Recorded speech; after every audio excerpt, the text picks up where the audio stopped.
बिस्मिल्लाहिर्रहमानिर्रहीम। लंदन से मैं हूं अज़हर जावेद और आज लंदन में हमारे साथ मौजूद हैं नायब वज़ीर-ए-आज़म और वज़ीर ख़ारजा इसहाक़ डार साहब, जो बरतानिया के दौरे पर आए हुए हैं। आज उनसे कुछ सवालात करेंगे और बात करने की कोशिश करेंगे, एक तो उनके ट्रिप के हवाले से और कुछ उनकी जो ज़िंदगी यहाँ गुजरी, ख़ास तौर पे जो 5 साल इन्होंने एक्साइल में गुजारे उसके हवाले से। डार साहब, वेलकम टू लंदन अगेन, और वो भी पाकिस्तान हाई कमीशन की इस बिल्डिंग में। क्या कहना चाहेंगे, क्या फ़र्क महसूस किया जब आप लंदन उतर रहे थे ऑफिशियल विज़िट पे, और जब आपको हम देखते थे अपने ऑफिस के अंदर, आप वहाँ पे भी थे। एक वक्त था जब आपका रेड वारंट भी इशू हो चुका था, और दूसरी तरफ ब्रिटिश गवर्नमेंट का ये प्रोटोकॉल। बिस्मिल्लाहिर्रहमानिर्रहीम, नाहमदुहु व नुसल्ली अला रसूलिल करीम। अज़हर जावेद साहब, बात यह है कि अल्लाह ताला के सारे निज़ाम है, व तो इज़्ज़ो मंद शाह व तो ज़िल्लो मंद शाह। मैं एग्ज़ाइल में रहा उसका मुझे बिल्कुल कोई अफसोस नहीं है। एक झूठा एक केस, चूँकि उनके पास कुछ भी नहीं था बनाने वालों के, तो 11 वॉल्यूम जो थे पनामा के, उसमें एक सफ़ा मेरे पे लिख दिया उसका समरी कि जी 20 साल में टैक्स रिटर्न नहीं दी। मैं उस वक्त मिनिस्टर भी रहा फेडरल, और मैं उस दौरान पार्लियामेंटेरियन भी था, वगैरह वगैरह वगैरह। ये लिखा था कि बीइंग इकोनॉमिक एलीट एंड वो ये ही डिड नॉट कैटेगोरिक, ये भी नहीं कि मिल ही नहीं, he did not file tax return 1981 to 2001। मैंने ज़िंदगी में कभी टैक्स रिटर्न 20 मिनट डिले नहीं की, और मैं एक्सटेंशन से फाइनेंस से देता रहा हूँ, यानी तारीख जो 30 सितंबर होती है, मैंने उसको भी अवेल नहीं किया। तो खैर वो उसकी बैकग्राउंड कुछ और थी और वजह कुछ और थी, और वो वजह आपके प्रेस के भाइयों ने ही एक आर्टिकल लिखा था 19 अक्टूबर 2017 में, डार वर्सेस द जनरल। तो कोई लोगों को थोड़ा सा कुछ सेंस थी कि जी क्या मसला है, क्योंकि कुछ पब्लिक इंटरेक्शन हुआ उस वक्त के आर्मी चीफ का, मेरा भी हुआ, तो लोगों को गैस हुआ कि इनकी आपस में। लेकिन क्या मेरी ज़ात से तो नहीं किसी कुछ मैंने देना था ना जी, एज फाइनेंस मिनिस्टर तो मैंने ख़जाने से देना जो को मांगे।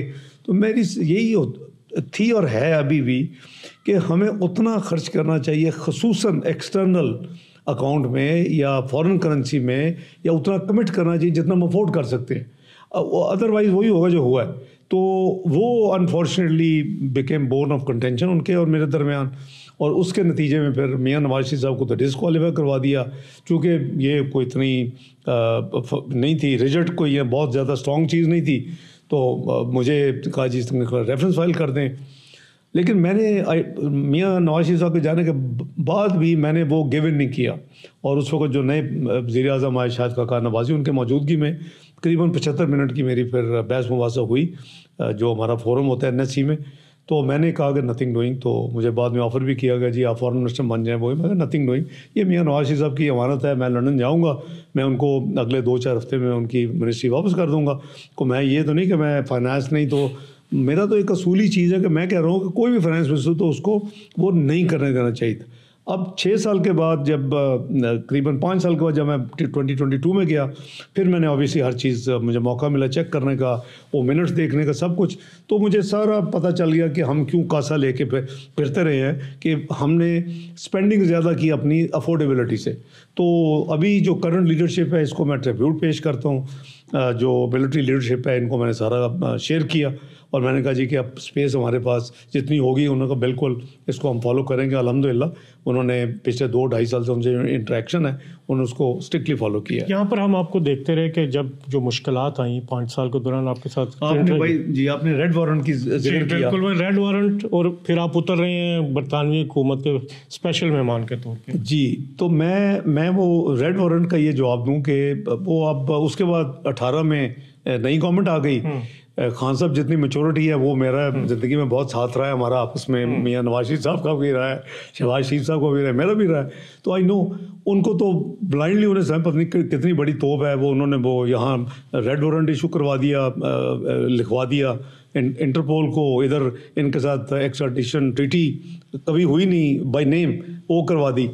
तो मैंने जो पाकिस्तान की जुडिशरी में भी दिया, जब ये आया तो मैंने तो प्रेस कॉन्फ्रेंस की कि दिस इज ऑल रबिश, झूठ है। मेरे पास मैंने इतना बड़ा बक्सा तैयार किया, और वो टीवी पे चला, जब सुप्रीम कोर्ट भेजा, वो उस वक्त मुकमुका था। तो अनफॉर्चुनेटली मैं कहूँगा जजेस भी ऑन बोर्ड थे, मियां नवाज शरीफ साहब को डिस्क्वालीफाई किया, मुझे चूँकि डिस्क्वालीफाई कर नहीं सके तो मैं कहा जी रेफरेंस बना दें। तो मैंने वो सारा रिकॉर्ड लेके गए, मेरे वकील ने कहा जी वो झूठ है ये सब, उन्होंने कहा हमारे पास टाइम नहीं है, हमने तो जजमेंट सुनानी है, आज जाके बाद में दिखा दें। वही कॉपीज़ मैंने इंटरपोल को भेजी। जब उन्होंने लिखा गवर्नमेंट ऑफ पाकिस्तान ने न्यूज़, अच्छा लीक आप नहीं लीक कर सकते, लीक न्यूज़ भी लीक ही वाला शायद मुझे पता नहीं चलता। हर काम में कहते हैं ना शर में भी अल्लाह की तरफ को शायद बेहतरी हो, तो मुझे पता चला तो मैंने प्रीएम्प्ट करके इंटरपोल को लिखा। अभी उनको मुझे ख़त भी नहीं आया। मैंने कहा ये आपको ये प्रेस पे है, तो अगर आपको है तो ये सारा रिकॉर्ड है जो मेरे खिलाफ केस है, और ये सारा प्रूफ है।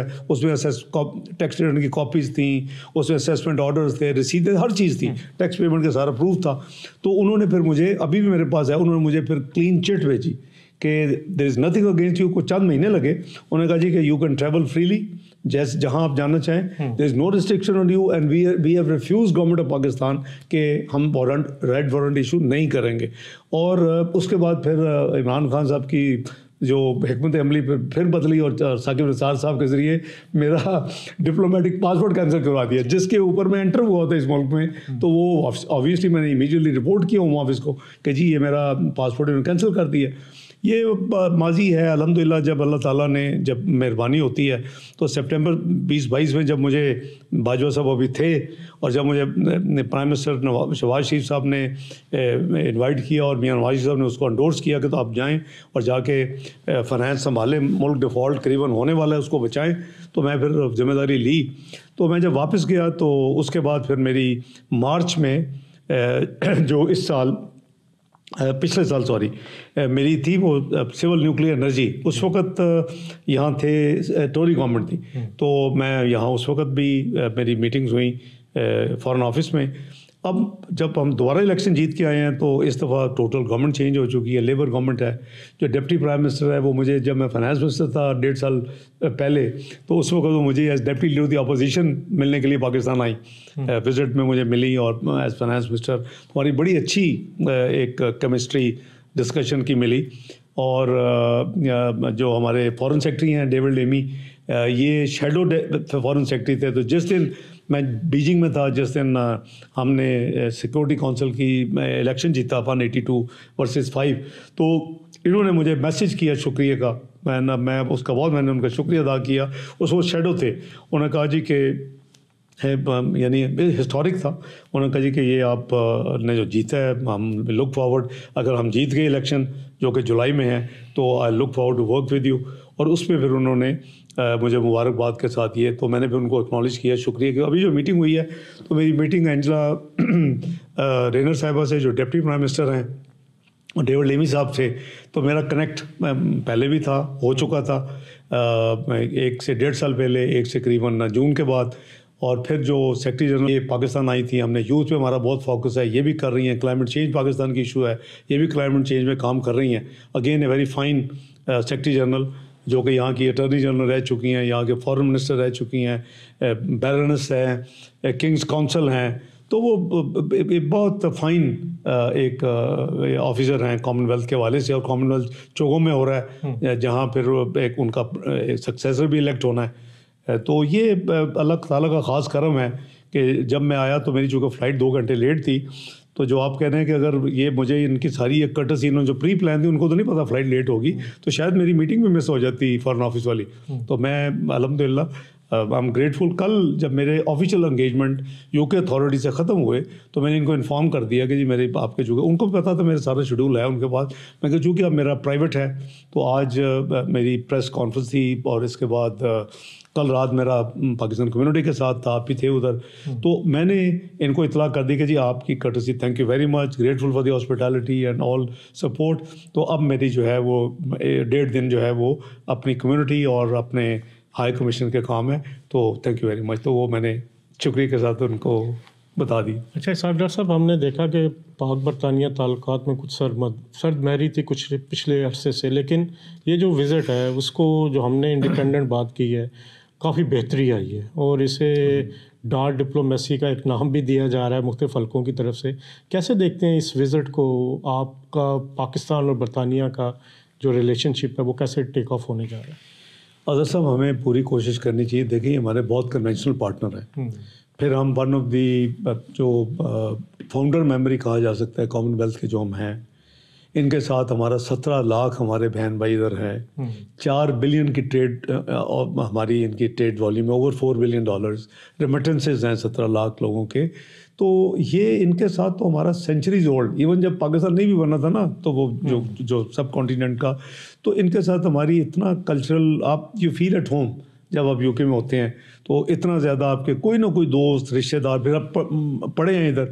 तो मैं बिलीव करता हूँ कि हमें अपनी जो हमारे कन्वेंशनल जो हमारे पार्टनर्स थे और हैं, यूके है, यूएस है, दूसरी कंट्रीज़ हैं, हमारा चाइना के साथ एक बहुत माशाल्लाह बिल्ड हुआ है रिलेशनशिप, बड़ी स्ट्रॉन्ग, वो आयरन ब्रदरहुड कहते हैं उसे, higher than the Himalayas and deeper than the ocean and sweeter than the honey भी ऐड हो गया अब।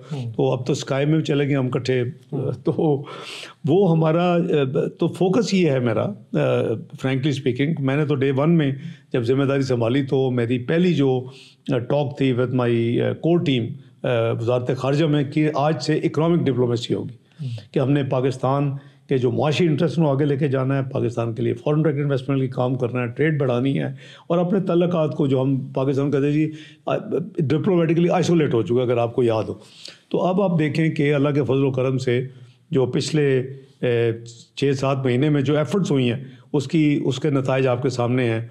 आप 182 वर्सेस 5, पिछले 11-12 साल पहले जब आप मेंबर बने थे, non permanent member security council के, तो 1 वोट की बढ़तरी थी सिर्फ हमारी, और आज हम अल्लाह के फजल करम से 182 वर्सेस 5 में मेंबर बने हैं। इसी तरह 1997 में एक मल्टीलैटरल जो है ना जी, एक तो किसी मुल्क के वज़ीर आज़म आ गए, किसी मुल्क के सदर आ गए, या वो वन बायलैटरल होता है, मल्टीलैटरल 1997 के बाद कोई इवेंट नहीं हुआ पाकिस्तान में, और वो होने जा रहा है पाकिस्तान में heads of government summit of SCO, जो शंघाई कॉरपोरेशन है उसके आप मेंबर हैं। तो उसके हवाले से भी आप देख लें कि करीबन 9-10 ममालिक के प्राइम मिनिस्टर आएंगे, उनके डेलीगेशन होंगे, तो ये भी हमारा एक यूनिक है। और उसके अलावा तो हमारी डायरी फुल है। हम मुझे जो परमानेंट मेंबर हैं सिक्योरिटी काउंसिल के, उनके मेरे हम यानी काउंटर पार्ट वज़ीर ख़ारजा जो परमानेंट मेंबर्स उनके हैं, उनकी तरफ से मुझे दावत है कि जी 31 दिसंबर तक आप ज़रूर हमें मिलें, और मैं मिल रहा हूँ, यहाँ मेरी मुलाकात हो गई है। जो बाकी मेंबर्स हैं उनके साथ भी 2 के साथ हो गई है, बाकी भी मिलूँगा। क्योंकि देखें, हमने ये जो मल्टीलैटरल अदारे हैं इसमें अपना रोल अदा करना है, पाकिस्तान शुड बी विजिबल। तो अल्लाह का शुक्र है, मैं समझता हूँ कि जो हमारी जो कोशिश है, और यूके के साथ हमने एनहांस स्ट्रेटेजिक पार्टनरशिप करनी है, उसके ऊपर मेरी बड़ी तफसील से बात हुई है। हमने क्लाइमेट चेंज इनके साथ काम करना है, यूथ के साथ काम करना है, हमने इनको एंगेज करना है, कोई भी जो गलत फहमियाँ अगर माजी में थी भी तो उसको दूर करना है। और इंशाअल्लाह जो अपना फॉरेन सेक्रेटरी साहब हैं वज़ीर ख़ारजा यूके के, बहुत यानी फ्रेंडली, बहुत ओपन, बहुत कोऑपरेटिव, उन्होंने ये तय किया है कि जो इनके पॉलिटिकल होते हैं मिनिस्टर ऑफ स्टेट, वो भी पाकिस्तान दौरा करेंगे। इनकी एक जो डेवलपमेंट असिस्टेंस के मने होते हैं, पहले एंड्रू मिचेल थे, अभी मिस डॉड्स हैं, ये दोनों करेंगे। और उसके बाद मैंने उनको इनविटेशन दिया, उन्होंने उसको एक्सेप्ट किया है। डेट्स हम वर्कआउट करेंगे, और ये फिर दोनों अगले 2-3 महीने पाकिस्तान विज़िट करेंगे, उसके बाद फिर ये खुद आएंगे। इसाक डॉक्टर साहब, ये भी सुना है कि आपके इस दौरे के बाद बहुत ज़्यादा इम्कानात हो गए हैं कि वज़ीर आज़म पाकिस्तान शहबाज शरीफ साहब भी यहाँ का दौरा करेंगे, कुछ उसकी तफसीलात तय हो रही हैं? जी, मेरी इन चीज़ों के ऊपर भी बात सारी हुई है जी। और वज़ीर आज़म पाकिस्तान मियाँ शहबाज शरीफ साहब की यहाँ के अपने हम पल्ला वज़ीर आज़म जो नए आए हैं लेबर पार्टी के, इनके साथ meeting most likely UN general assembly में वो जा रहे हैं वज़ीर आज़म शहबाज शरीफ साहब, और उनकी वापसी पे लाइकली है। अभी हम दोनों जो वज़ारत ख़ारजा हैं वो आपस में हम अभी को तय कर रहे हैं around first week of October के, वहाँ से वापसी पे अगर हो जाए, ताकि उनका एक स्पेशल ट्रिप ना उनको लगाना पड़े। बहस रही है सिविल मिलिट्री रिलेशनशिप को लेके, आप इस वक्त जो हुकूमत है शहबाज शरीफ साहब की सरबराही में, और इसको कैसे देख रहे हैं सिविल मिलिट्री रिलेशनशिप को लेके? देखें, चूँकि अगर आप एनालाइज़ करें तो इस वक्त जो मिलिट्री लीडरशिप है वो बहुत ही प्रोफेशनल, ईमानदार और पाकिस्तान को दर्द रखने वाली लीडरशिप है। जो कि हमारी मीटिंग्स होती हैं, हम डिस्कस करते हैं। नेशनल सिक्योरिटी काउंसिल एक फोरम है, एक स्पेशल इन्वेस्टमेंट फैसिलिटेशन काउंसिल है, तो इन सारी तो आपको पता चल जाता है। और फिर अपॉइंटमेंट भी जो करंट चीफ है पिछले टेन्योर में जब पीडीएम की गवर्नमेंट इनकी हुई थी नवंबर 2022 में, तो ये यानी ये सियासी लोग नहीं है, ये चाहते हैं कि ये हर उससे काम करने के लिए तैयार है जो पाकिस्तान की बेहतरी के लिए कोशिश करे। ये मत भूलें कि पाकिस्तान की इकॉनमी 2017 में 24वीं दुनिया की बड़ी बन गई थी।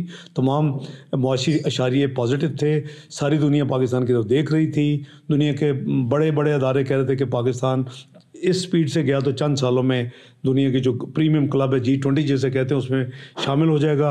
हम वो 24वीं मईशत से 47वीं मईशत पे अगले 4 साल में पहुंच गए। ये हमारी सबसे बड़ी बदकिस्मती है। और मैं समझता हूँ कि ये लीडरशिप जो है ये बड़ी क्लियर हेडेड है कि जी पाकिस्तान कम्स फर्स्ट, और पाकिस्तान की बेहतरी के लिए हमने यहाँ से दहशतगर्दी भी ख़त्म करनी है, हमने यहाँ जो हमारे जो मसाइल हैं टेररिज्म के उसको भी मिल के हल करना है। ये दोनों हमारे मेजर लॉसेस हैं पिछले 5-6 साल में। एक हमारी इकॉनमी 24 से 47 चले की, दूसरा जो टेररिज्म हमने कई सौ अरब खर्च करके 2014-15 में APS फसाने के बाद ज़रब अज़ब किया, रद्दुल फसाद किया, कराची की क्लीन अप ऑपरेशन किया, वो सारा जो है वो आने वाली हुकूमत में जो अनफॉर्चुनेटली एक विज़िट हुई उस वक़्त काबुल में, और वहाँ कहा गया जी कि एवरीथिंग विल बी फाइन और it is a matter of I am here only for a cup of T.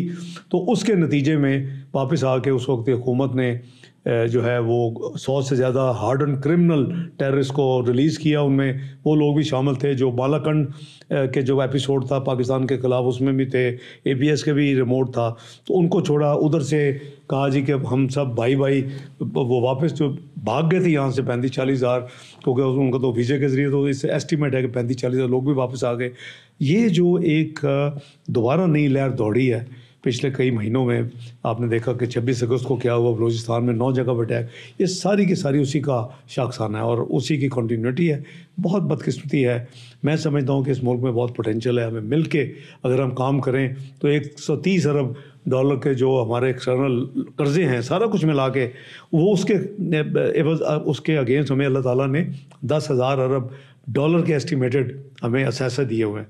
तो हमें मिल के स्ट्रीमलाइन करें। ये SIFC काम कर रही है। हमें पाकिस्तान सॉवरन वेल्थ फंड बनाया है। हमने एग्रीकल्चर पे, IT पे, माइंस एंड मिनरल्स पे, एनर्जी पे, इस पे बहुत मेहनत हो रही है। लेकिन जितनी तबाही हुई है उसको ठीक करते हुए 2013 में भी कहते थे 10 साल लगेंगे, 3 साल 3.5 साल में उसमें बाहर निकलाए थे। अभी भी कहते हैं जी बहुत ज़्यादा, अब तो उससे डबल डीपर प्रॉब्लम है, तो शायद 15 साल लगेंगे। मुझे अलग घर उम्मीद है कि इंशाल्लाह अपने टेन्योर में हम चीज़ों को बहुत सही करके फिर अगला इलेक्शन में जाएंगे। प्रोपेगेंडा ये किया जा रहा है कि साने 9 मई में मुलव्वस जो लोग हैं, ख़ास तौर पे जो डयाला में बैठे साहब हैं, कि उनका कोई मिलिट्री इस्टेब्लिशमेंट से बैकग्राउंड रब्ता हो रहा है, ये इस तरह का प्रोपेगेंडा है। क्या आप समझते हैं कि इस्टेब्लिशमेंट कोई पॉलिटिकल इंगेज हो सकती है, या इस तरह की जो बातें हैं सिर्फ अफवाहें फैलाई जाती हैं अपने पर्पज़ के लिए? मैं जितना इस वक्त की लीडरशिप को जानता हूँ, अपना जो सिपा सलार हैं और उनकी टीम है, मेरा नहीं ख्याल कि वो कोई ऐसी कोई बैकडोर एंगेजमेंट में शामिल होंगे जिसके नतीजे में 9 मई का जो कुछ हुआ उसको कंडोन करके तो आगे चला जाएगा। उसकी मेन वजह ये है बहुत ज़्यादा, लेकिन ये चीज़ें वो ख़ुद फैलाते हैं। अगर आपको याद हो तो आप उन्हीं का ट्रैक जिनका आपने बात की देख लें। पहले अमेरिका को ब्लेम किया, साइफर जो कि कॉन्फ्रेंट होगा उसको लहराया। जब नो कॉन्फ्रेंस हो गया उसके बाद मिलिट्री लीडरशिप के उस वक्त जो चीफ थे उनकी मिन्नतें की कि मुझे वापस ले, आपको मैं एक्सटेंशन दूंगा। तो ये उनका स्टैंड अभी कभी वो यानी इस वक्त की लीडरशिप है एस्टेब्लिशमेंट की, उनको कभी ब्लेम करते रहे हैं। अभी वो उनके ये स्टेटमेंट्स हैं, ये they play in social media और उसको वो स्प्रेड करते हैं। उनका वो एक उन्होंने अच्छा खासा पब्लिक मनी भी खर्च किया अपने ज़माने में, अब नंबर देने की ज़रूरत नहीं है सोशल मीडिया को अपना स्ट्रेंथन करने के लिए। तो वो एक उनका एक टूल है जिसको इस्तेमाल करते हैं ऐसी चीज़ों को फैलाने के लिए। मैं नहीं समझता कि कोई मुहब्ब वतन पाकिस्तानी जो है, जब तक 9 मई का जो वाक़यात हुए हैं उसके जो असल जो ज़िम्मेदारान हैं वो उनको इंसाफ के कटहरे में अपनी लॉजिकल कंक्लूजन नहीं लेके जाते, उससे पहले मैं नहीं समझता कि वो बात हो सकती है। फैज़ हमीद साहब की गिरफ़्तारी के बाद कहा यह जा रहा है कि उनके जो अबैटर्स हैं जिन्होंने साथ दिया, जिसमें अडयाला में मौजूद एक कैदी का भी नाम आता है जो तहरीक इंसाफ के सरबराह हैं, उनके ख़िलाफ़ कार्रवाई के हवाले से आप क्या कहना चाहेंगे? क्या सानिया नौमी में मुलव्वस लोगों के लिए कोई माफ़ी है किसी? मामलात में तो जी कोई माफ़ी ना है ना होनी चाहिए। देखिए, you provoked against the state. आपने स्टेट इंस्टीट्यूशन, सिक्योरिटी इस्टेब्लिशमेंट और इंस्टॉलेशन के ऊपर आपने प्रोवोक किया लोगों को हमला करें। लोगों ने जाके हमला किया, पूरा एविडेंस मौजूद है। GHQ पे किया, सरगोदा में किया, जिन्ना हाउस पे किया। तो ये तो एक ऐसी चीज़ है कि अगर आपका ब्लड रिलेशन भी किसी को इन्वॉल्व हो, अबेटर या डायरेक्टली प्रोवोकिंग और इन्वॉल्व इन दिस, वो तो आप नहीं कर सकते मेरे नज़दीक, और ना ही करना चाहिए।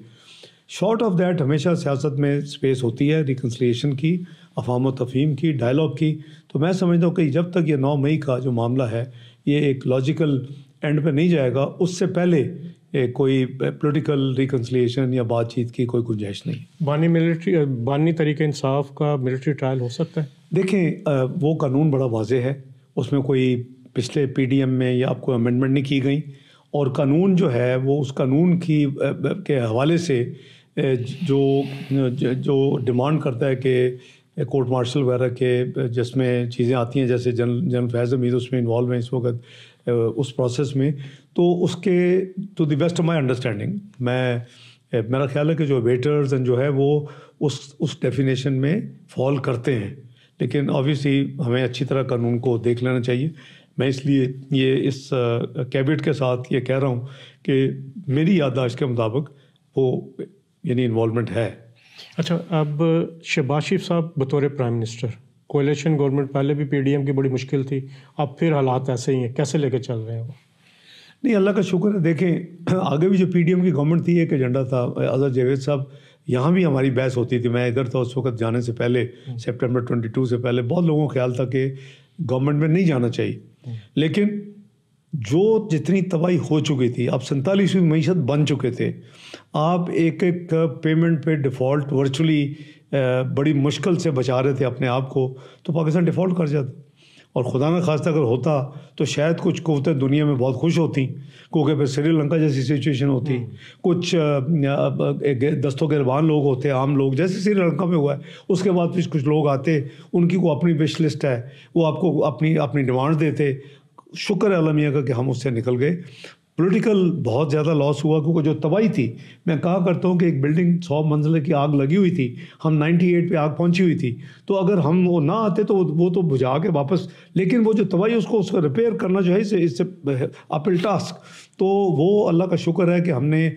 लेकिन अब लोगों को ऑब्वियसली नहीं पता कि जी वो उस वक्त अगर 17 से कंपेयर करें और फिर इन्होंने कहाँ छोड़ा और अब किधर है, तो वो जो फायर है वो अभी फैल रही थी, उसको कंट्रोल, एक तो डिफ़ॉल्ट से पाकिस्तान को अल्हम्दुलिल्लाह अल्लाह ने बचाया, हमारी एफ़र्ट थी, बड़ी हम्बल एफ़र्ट थी। मैंने रिपीटेडली कहा जब भी सवाल हुआ कि इंशाल्लाह पाकिस्तान डिफ़ॉल्ट नहीं करेगा, ये मेरे ईमान का हिस्सा है।